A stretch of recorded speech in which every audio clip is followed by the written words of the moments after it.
Welcome. This is the podcast series dedicated to living a revenue culture. If you've been with us over the last almost 3 years, you probably know we're in transition at this point. The podcast started as the revenue game, helping people recognize that the way you maximize profits is first optimize people. As of January, the revenue game is now part of TTI Success Insights, which is terrific because what the revenue game knew how to do is create the context where you could make maximum profit. What TTI knows how to do is optimize the people. The result of that's what we really call human-centric business. And we bring you people out there in the real world that are doing this stuff today.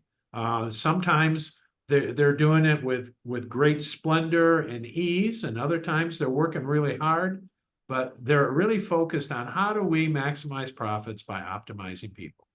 Today, I am thrilled to have Dr. Stefanie Boer with us. Stefanie is a professor at Bryan University. She's the co-founder of Rainmakers. She's a Forbes Next 1000, a TEDx speaker, an author, a sales trainer, a fitness geek, and an X-Firefighter. And as amazing as all that sounds, what you're going to learn is she is a very humble leader. And so, Stefanie, I want to say welcome. Thank you so much. I'm really glad to be here with you today, Rick. And after that introduction, I typically ask people to, tell me how you got here. And we can't have that whole story. We'll be here all day, and that's the only thing we'll talk about. But I do want you to, you're doing something I seldom see people doing, a really research-based academic approach to selling. And I got to hear the story of how you got to this, because a lot of people will, salespeople are born. And, I'm guessing you might have some additional information to pass on. Well, I mean, sales was always valuable to me. I just didn't really know that I was into sales because I had a really different career path. I had been a firefighter. I worked at U.S. Customs. And so that's not really the traditional route that you take to get into sales. But I had the opportunity really to study my MBA and meet some professors that were researching in sales. And I did have a little bit of time in the financial services industry selling.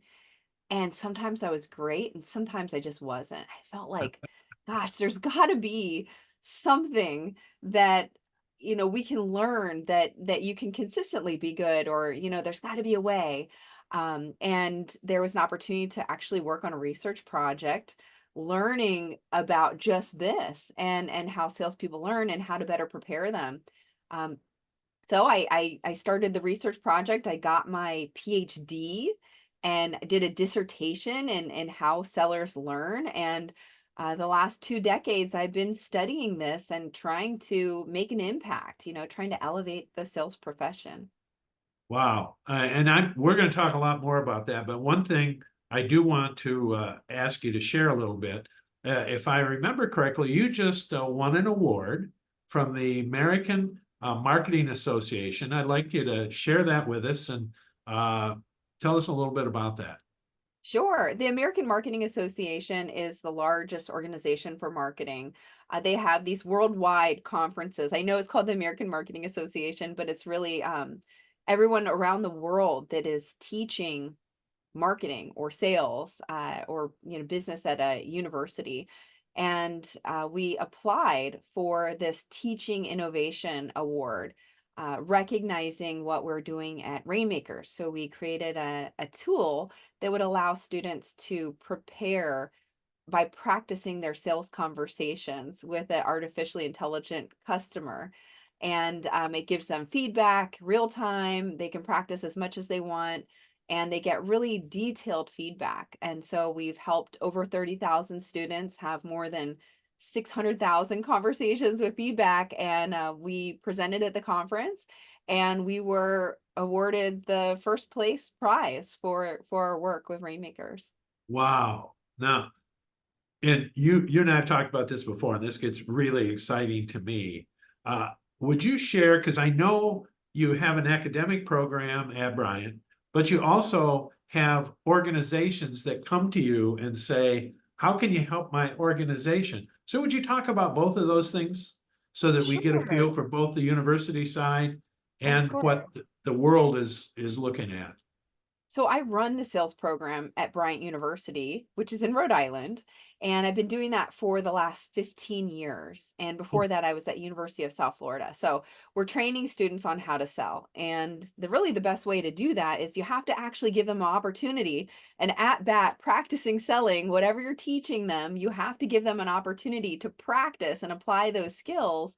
And so having 75 students in a semester makes it impossible to give enough feedback and opportunities for practice. In fact, I was assigning my students a role play a week, and they started submitting cat videos, cats playing the piano, to see if I've noticed, because they thought there's no way she can watch all of these and give us feedback. And it was taking me a lot of time, and sometimes the feedback would be superficial that I would give. And so we understand that, you got to give whoever is learning how to sell an opportunity to practice, to get better, so that they're confident going into the conversation. And so we created this tool, and I gave it to my students, and all the students around the world that want to train on this, college students, all of them can train for free. So there's no cost to them to be able to train. And like I said, there's been over 30,000, I think probably including this semester, there's probably, 35,000 students by now in the system. And they're all training and they're practicing across a variety of different simulations that we've created for them.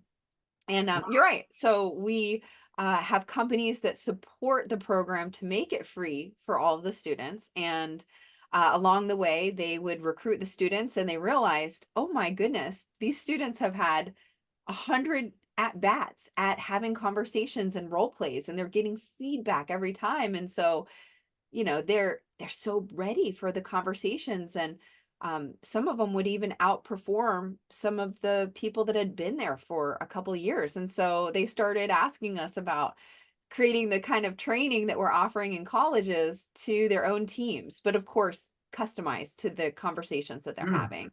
And so we recently, last year, brought on a terrific sales leader, CEO, to lead the way, and to hire people onto our team. And we've got some great clients now that we're helping them to onboard their teams, so they're able to get started when they come in, and something called everboarding, so that you can continue to practice all the conversations that you're going to have.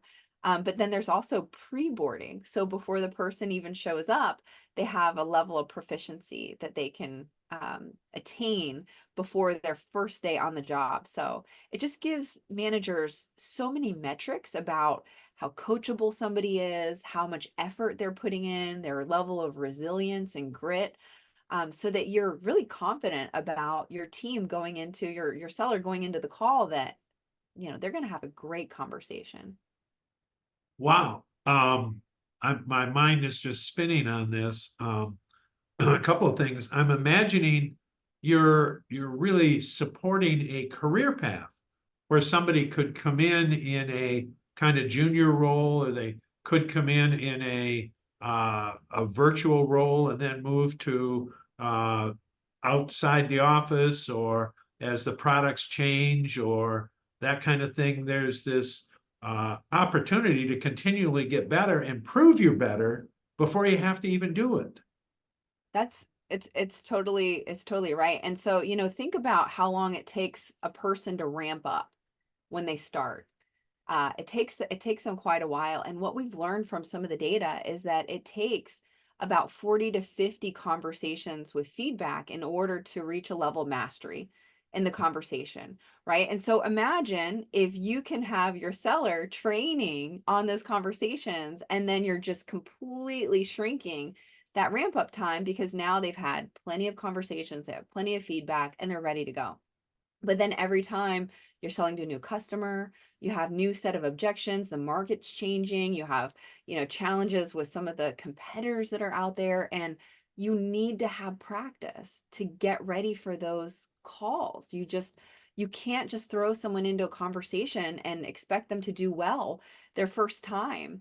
The ramp time is going to get shorter and shorter as they're, continuing to practice and they understand the sales process and the conversation, but they still need time to practice. They need those at bats, no matter what stage they are. If you're talking to IT and now you have to start conversations with people in the C-suite, Oh, it's a yeah. very different conversation. And all of these need practice. And I think the higher we get in our careers, there's less training for those people, right? There's great onboarding training, and then we forget to continue to support our sellers as they advance in their career. So I think it's just an opportunity that technology is bringing us now to do better for our teams.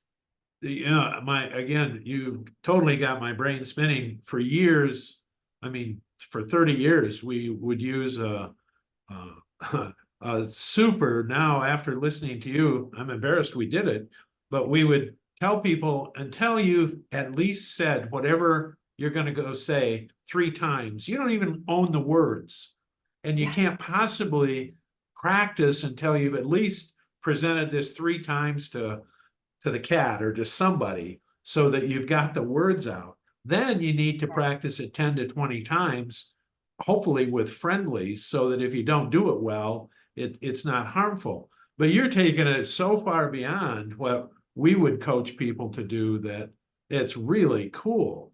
The other 2 other things I'm hearing is the intentionality of what you're allowing people to do, that they don't just go in and for whatever reason, they try this today and something else tomorrow, and they really don't have any way to compare how it was going. And the third thing I'm wondering, and this I'd love to have your feedback on, if I'm the marketing department, when your people are practicing, I wonder if they're creating feedback for marketing that we should be thinking about different messaging or different emphasis or some of those kinds of things. Do you get feedback that marketing pays attention to? Well, that's the great thing is when you are supporting sellers and you're asking them what's happening, what are the biggest challenges that you're facing? I think a lot of organizations just don't do a very good job of listening to the people that are interfacing with the customers in the field immediately. And so there's actually with Rainmakers, there's a systematic way that we're collecting information about what's happening out in the field because we need to keep those conversations current. It's very important if you're gonna have a seller practice, the seller has to feel like that time is so valuable that it's really worth them not being in front of a customer. And so the way that you do that is you have to make sure that the conversations really mimic what they're going to face in the field and help them to overcome some of those challenges, those tough conversations. And so the only way to be relevant and encourage people and inspire them to continue to practice is to help them feel like the conversations are what they are going to experience. And so if you just had the same conversations years in a row, it nobody would want to continue playing those games, right? Doing the training because they're like, "Well, I've done this too many times, right?" So we have to continue every quarter, we update with new material and we listen to what's happening. We work with the managers on some of the feedback from the sellers in order to update the conversations. So yes, that is very important. And just intentionally coming into practice, that it is such a big deal. But this allows a little bit more alignment between that sales and marketing function.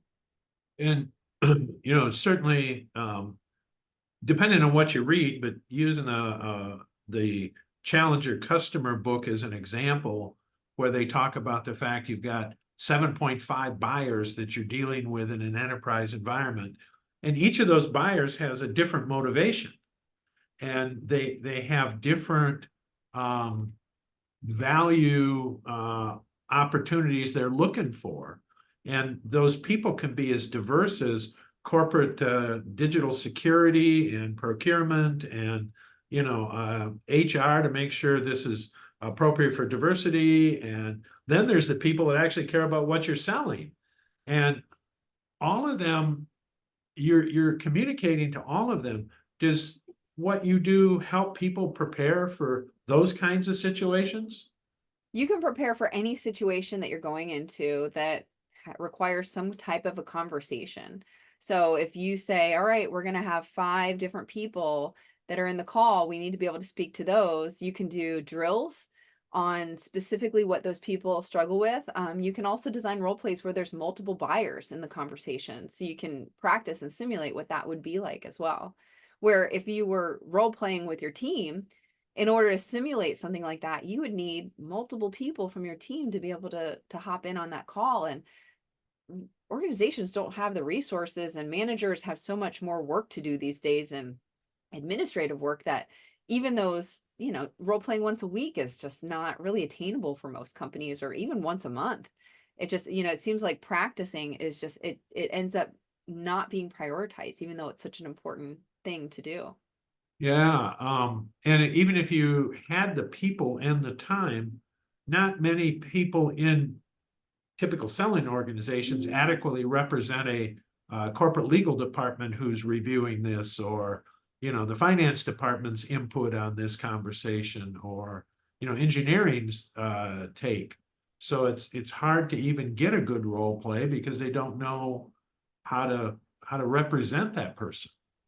That's I actually wrote a blog recently, and I talked about this concept, and I call it the practice paradox. And so you believe that doing more practice is what you need to get better, right? Practice makes perfect. It's what we always hear. But in fact, sometimes practice can make us worse. And it's just like it's just what you were mentioning. First, like, let's imagine that the manager is just not in the picture, and they can't help. So you have a seller who's practicing with another seller, and they don't even know how to be the buyer because they're not aware. Or maybe you have somebody that you're like, nobody knows how to be finance, or nobody knows how to be the C-suite. So they don't really know how to practice. And then they also just don't know what good looks like. And so they don't know how to give feedback. They don't know what's missing because they're all new, and they're just not aware. Um, so when that's happening, they're actually creating and reinforcing bad habits when Yeah. they're practicing. So you think like, well, let's go practice, let's get together, and then they're actually making themselves worse because they're doing something that is not really effective, or maybe there's no sales process in place, or no methodology in place. And then you say, well, okay, we'll have the seller practice with the manager. Well, the managers are busy. But then they also are not out in the field necessarily. And so they may not know what that conversation really looks like, especially if they don't have any call data that they could tap into. Even if they do, they get tired. They just don't have as many hours as are needed to be able to give sufficient time to role play. So it's such a challenge, even though it's really important. Managers are not able to provide the practice. But even if they do, so even if they prioritize it and they say, I want to at least get one in a week, there's just not enough consistency. So Right. there's a consistency challenge between the different sellers, that they're not giving everybody consistent opportunities or consistent feedback, or they're not being a consistent buyer. And then also in the conversation itself, just with a seller, they need a lot of practice on certain objections, or certain ways to ask questions, or with different types of buyers. And a sales manager can go down a variety of different rabbit holes as they're having these practice conversations. So the seller's just not going to get enough time practicing these different elements of the conversation based on the amount of time that the manager has available. So And it's I'm guessing the manager's training or support for training can never be better than their skills are. right. And one of the things I'm going to assume, and I'll let you, I'd love to have you speak to it, is how your AI elements probably support the intentionality and the validation that this is an example of a real role on a buyer's part. And over time, it gets smarter and it gets better and it gets more sophisticated. Is that all true? It is. And so we've learned a lot over 600,000 plus conversations. And there's generative AI tools that you can tap into. We don't. Ours is a smaller uh section. Like, we can do research using generative AI, but we don't put the information out there into these large language models. But we learn a lot over time. We learn about the customers, we learn about the sellers, how they're talking, how they're asking questions. And when you have enough data, the system is learning on its own, which really is Yeah. incredible. Yes, yes. Now, another, I didn't know I was going to ask this question, but I can't stop myself at the moment. Um, when I do mostly enterprise kind of B2B, big ticket kinds of things. And you've got, multiple buyers engaged in the process, which, you talked about the C-suite and procurement and finance and so on and so forth. There's a role for facilitating those multiple buyers to help them learn and help them collectively arrive at a decision, because all of those buyers have some degree of veto power. So if they choose not to want to participate, they can make your job really hard. Sure. Does your model help salespeople learn how to facilitate that kind of scenario? Yes. Anything that you want trained, if you have an idea of what you think looks good and what you know doesn't work, we can create and design the conversation around these. So we usually work with the subject matter expert at the organization. And if the organization feels like they just don't have the skills, we have panels of experts that weigh in and help. And like I said, our CEO spent 25 years in sales and 15 of those leading very successful sales forces. And so he's actually been working with the companies to step in and say, hey, consider this because, this is working and this could be actually more effective as well. And you know, what you're talking about, I'm assuming, is rainmakers, Correct. and it's on the wall behind you, right? Yeah, it is. Because I know the people watching this are going to know, okay, how do I find you? Oh, And the key so, to remember is that it's rainmakers, but it doesn't have any of the vowels in it. So when you look at it and you see RNMKRS and you think, what in the world is this word and how do I say it? You say it rainmakers, but you spell it like it doesn't have any of the vowels in it. well, those of us who don't know how to spell anything anyway, it looks perfect the way it is. But, some people who actually care about, vowels and all that stuff, they may struggle, but we'll help them know what it is. The Uh, vowels are expensive, and so that's why we just don't use them. So, one of the things when we talk about helping organizations live a revenue culture, we believe that purpose matters. And so, as you're thinking about training salespeople, and I have been in sales organizations where we're taught very rote messages. It's almost like we're a walking pitch deck, or a walking one-page brochure. Mm, Uh, but purpose really makes a difference to today's buyers. If all we are is a walking pitch deck, they can see that on our website. They don't need the human to be there. mhm. How does purpose come up in what you do or in the organizations you work with, or is it important to your students?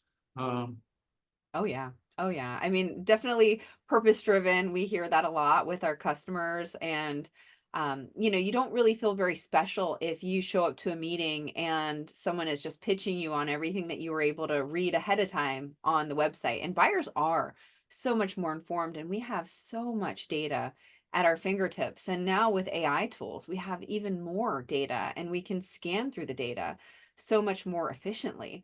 And over the next couple of years, that reliance and confidence in the data that we can access is going to be just so much more reliable than it is now.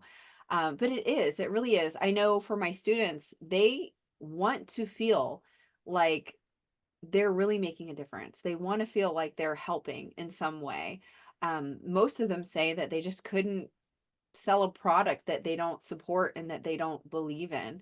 And I think that that comes through if you're talking to somebody and they're not passionate about how they can help people and help companies, then they're probably not going to inspire companies to work with them.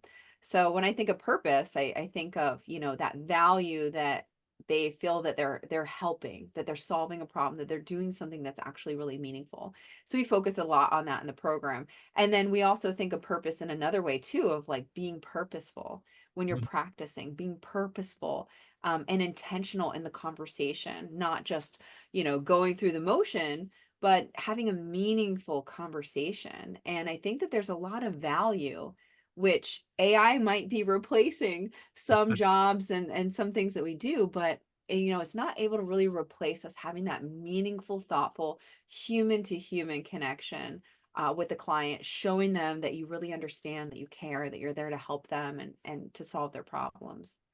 So we focus a lot on that It for is, sure. it's interesting, as you were describing the things AI may do that change, the the purpose piece seems to lead to partnership where the rote leads to a single transaction. Is that consistent with your research and with what you teach? I think so. I mean, just thinking about, is rote leading to a transaction? And, perhaps not even. I mean, maybe if you were the lower cost competitor, perhaps you could get that, but you're certainly not going to build a relationship by just coming in with a canned presentation, a canned talk. It's just not Yeah. going to add value. As a seller, you add value by having a great conversation. And I just don't know how you could add value really to come in and just pitch someone. Maybe if you're on Shark Tank, perhaps. Yeah, thank you for that because it's interesting. So many people don't separate those two things, and Mm, they want to just do the pitch. And one of the things we recognize is every company gets to make the decision: do you make money from your customer or with your customer? And often when you come in and pitch, you at least give the perception you're there to make money from them. right. And that's buyers aren't very comfortable with that. It is. I mean, think about it. Like anytime I get on a call and all of a sudden someone pulls up a slide deck and they start pitching to me, I can't get out of there fast enough. And it's just a selfish thing to do, is to come in and you show that all you care about is yourself when you're just pitching constantly. And that's just not going to cut it as we're moving forward. Buyers want to know that you understand them, that you get what they need. And you can't do that by just coming in and pitching them the same presentation for every single client, that one size fits all. It's just not a good use of anyone's time. It's almost to a point now where it seems just disrespectful to a buyer to come in and just pitch. Yep. Yeah, well, thank you for that. Tell me, what you do is fascinating to me. And are you doing research on the work you're doing so that you're helping to spread this word with a research background to it so that people can say, oh, you're just, you're an academic. But are you adding research so that companies will look at it and say, I got to pay attention to this lady? That is the thing that I'm most excited about, because I've been researching for, like I said, over 20 years, researching how do people learn more effectively? How do you increase performance in the sales force? How do you help your sellers to be more motivated, more committed to the organization? And so I have all these scholarly academic research articles, and there are these nomological networks, and you can see like the structural equation model that I was using in order to analyze the data. Nobody that is a manager, a chief revenue officer, none of those people, this research is not accessible to those people. They're going to look at it and their eyes are going to glaze over and say, like, what does this even mean? And so lately I've actually transitioned to do some blog series to try to break it down so that everyone can understand, because I understand it's not that managers, couldn't understand the concepts. It's just like a completely different language that we Yeah, use, and it's just not digestible. Um, so we've been doing a blog series, but the fun part is the research is baked into the system on yeah. how sellers learn effectively, how to keep them motivated. And one of our designers, our chief technology officer, he's a game designer from the early 90s. And he actually has some of his materials and his content in the permanent collection of the Smithsonian. And so Oh, he is wow. like so into games and understanding, what keeps people motivated, what keeps people inspired. And then all of my research on how adults learn and how salespeople learn and what you can do to keep them motivated and keep them inspired and keep them leaning in. We've used all of this, and then plus Adam, our CEO, Adam Clay, has experience in sales. So it's kind of like this three-pronged approach where now everyone gets access to these three really valuable items, but one of those is my own research. And so it's nice that you don't have to be able to read my article, you don't have to be able to access it, you don't have to be able to digest it. You just, have your sellers in there and they're practicing, and then they get the benefit of the decades of research that we built it on. So that they're practicing based on great research. Research that, I mean, there, even though I've been studying this for about 2 decades, this research goes back to the 70s on self-directed learning. There's thousands of articles on the topic. And so you get that little value there. You don't have to read all of those articles. You just use the system and you've got it all there. But I do have some articles that are a little bit more accessible for anybody that wants to read them, and I'm happy to share if you want to put them in the notes, Oh, links to very those. cool. Um, let's see. One other question before we kind of bring this together. Organizations, part of our research is what we call the cost of the chaos to produce revenue. And it really recognizes that the silos fight with each other. And, marketing doesn't always support sales as best they can. And finance doesn't always create the right budget. And product development doesn't always create products the buyers really want to buy. And so the salespeople have to overcome it was poorly designed to begin with. How do you take what you've learned and take it to the rest of the organization so that, because you started out talking about how important it is to understand what the buyer wants and how to communicate to them in their language, that should help drive the whole rest of the organization in how they get ready to go to market. Are you taking it out broader than just the salespeople? Our main focus is on sellers, and having sales conversations. But that being said, think about the struggle for internal resources and the internal politicking that goes on. And most conversations do have an element of sales in them, of Yep. helping people understand your position, understanding their position, and how you can both get along together so that everybody gets a little bit of what they need. So, I think that there is a lot of future opportunity for sure, but the main focus right now where we felt like we could really make the biggest impact is just focusing on the sales conversation, in a few specific areas that seem to be the most relevant as well. Yeah, because one of the things, having worked for some big companies, every big company I ever worked for, you had the same conversation over a beer or coffee, and that was, we have a sales prevention bureau here, and it's messing us all up. Mm. And the launch to the last 35 years of my career was when I realized as a salesperson, I could never be more successful than my organization allowed. Mm, yeah. That Well, I when mean, also imagine, if you are having better conversations, then your win rates are going to go up and you're going to have more predictable revenue on the sales team if your sales team is prepared. So I think it could help everybody in the organization to do better. Yeah. Okay, good. Because I think that's super important. We got to figure out how to get your message broader than just the sales team because their organization can slow them down. That's So, true. That's true. okay. And that's what's unique about sellers is that they're living in those two different worlds, right? Yeah. They're in the internal organization and then they're also in the external organization. And so it's challenging for them. And do you teach your students about those two worlds? Yes. Yes. We do. And we talk about, medic, and we talk about different things that they could do in order to help show that they are ready for the meeting and that they deserve to have an engineer come to the meeting, or Yes. that they should be given a budget to go to travel to see the customer or take the customer out to eat.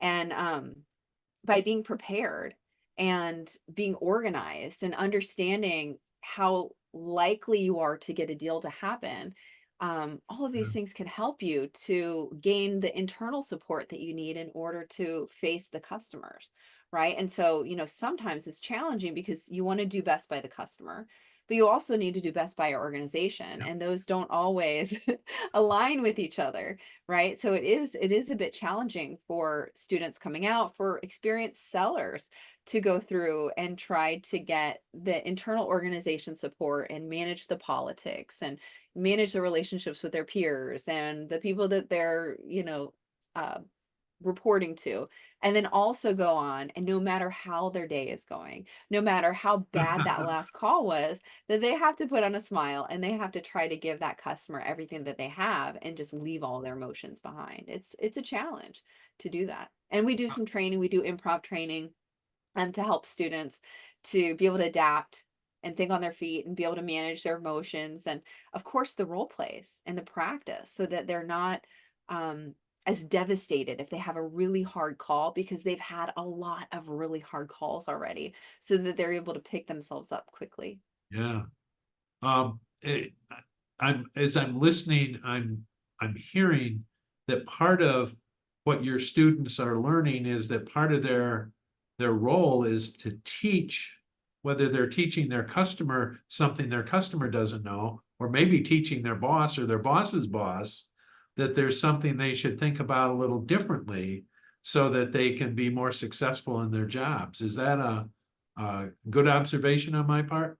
It is, it's true. And we try to teach them to just build up some alignment, no matter who they're talking to, whether they're out there getting a job, in an interview, asking for a promotion, trying to make a sale, communicating with their boss, talking to their peers, talking to the customers, building a relationship with a variety of people in one account. It's just to try to get that alignment, trying to get clarity and understand that you both have a goal that aligns, so that way everybody is on board. And it's a little bit more work, but then it makes your life so much easier later Yeah, on. it's a little more work in the short term, but it pays big dividends in the long term.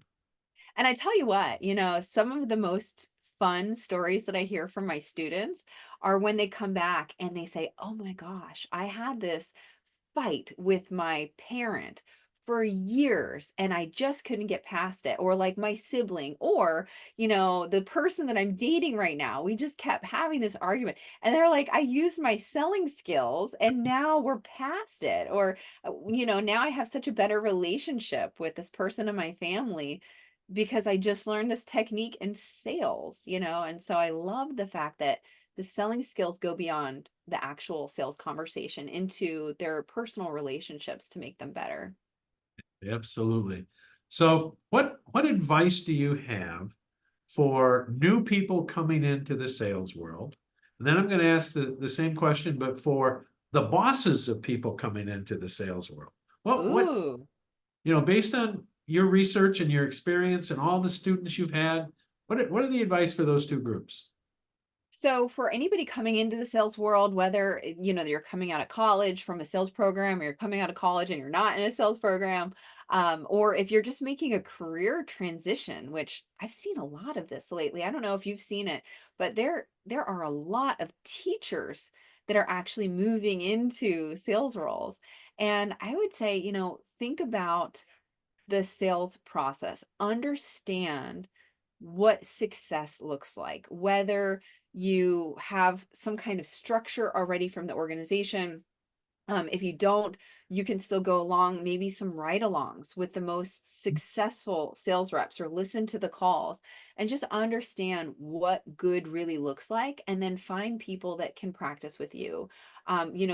Get access to technologies that you can understand how to sell better. Just really focus on making sure that you're developing yourself and that you can have a good conversation. And even if you don't know everything about the product yet, you can still have a lot of curiosity and talk to clients and understand. Like, even as the market is changing, you can talk to clients and just listen. You don't have to sell anything. You can just find out, what are some of the challenges? What are they working on? And I think a lot of people would actually be really open to sharing for 10 or 15 minutes and helping somebody that's starting their career, especially if they're still in school.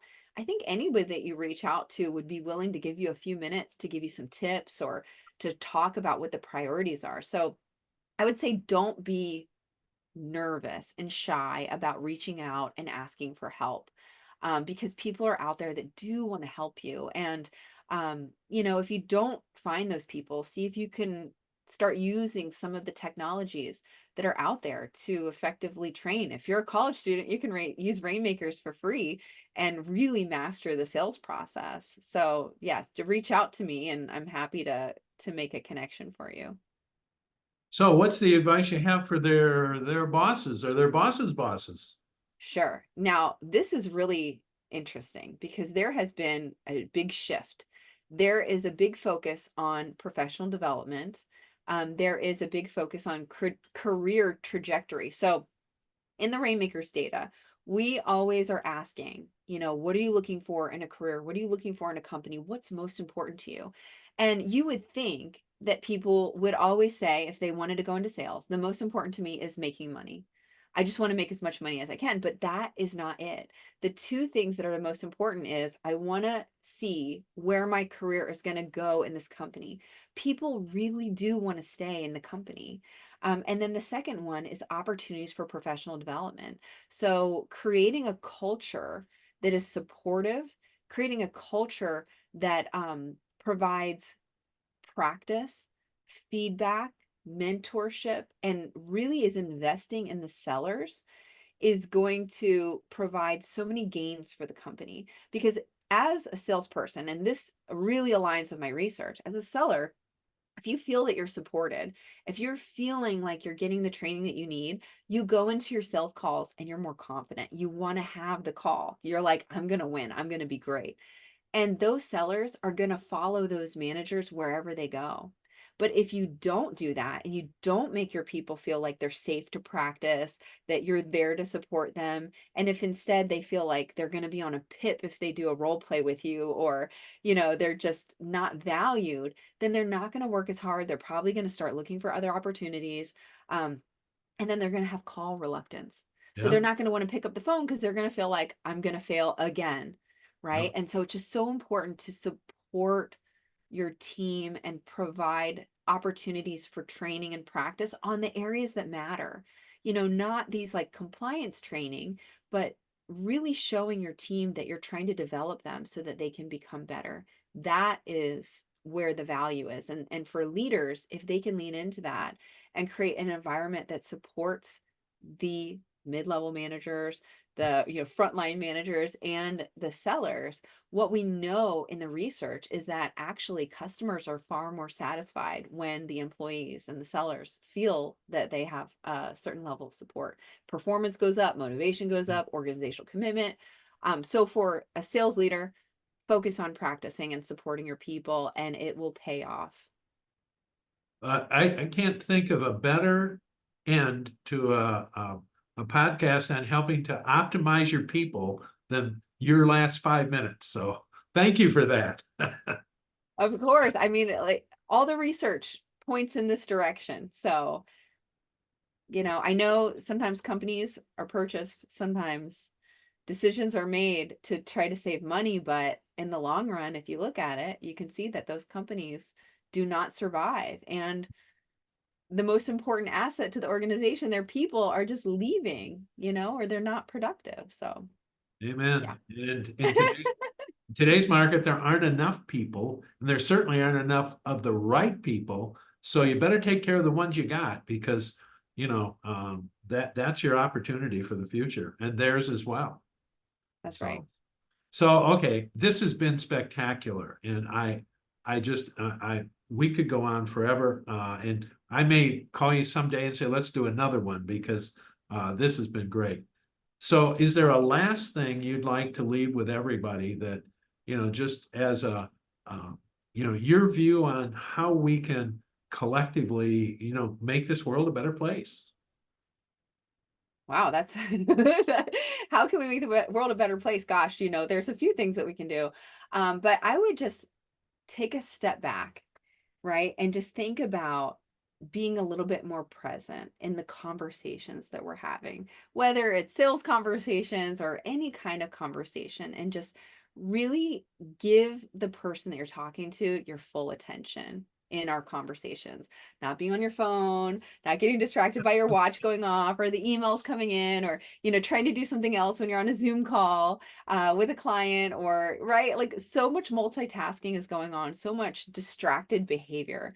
But if we could just maybe have shorter meetings and give people our full attention, our relationships are just going to be so much better. And just invest some time in learning how to have a better conversation. If you feel like your conversations are kind of going off the rails, there's a lot of resources out there to try to have better conversations. And I think if we can improve that, we'll have better understanding of each other. We'll have better alignment with the variety of relationships that we're in. I think we're just going to be a little bit happier. I love it, Stephanie. Thank you. This has been spectacular. I appreciate you being here today. And for the rest of you who have had the opportunity to participate in this, I thank you for joining us.